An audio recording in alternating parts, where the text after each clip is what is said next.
នាឆ្នាំ2021ត្រូវនឹងថ្ងៃនៅភូមិជាំស្វាយឃុំមានទឹកបាទស្រុកសំខាន់ខេត្តកំពង់ធំដល់បានដីសុខដីចម្រើនតរៀងទៅសូមអនុមោទ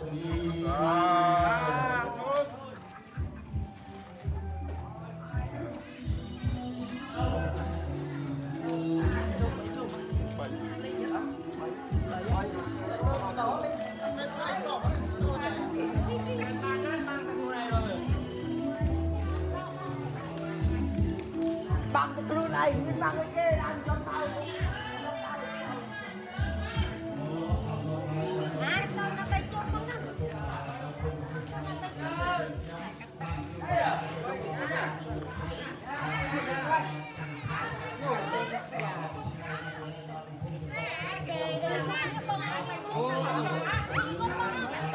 nào cái hai mươi đô mua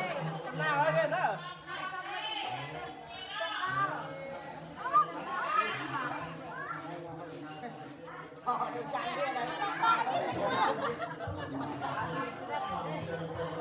mày trông quá đi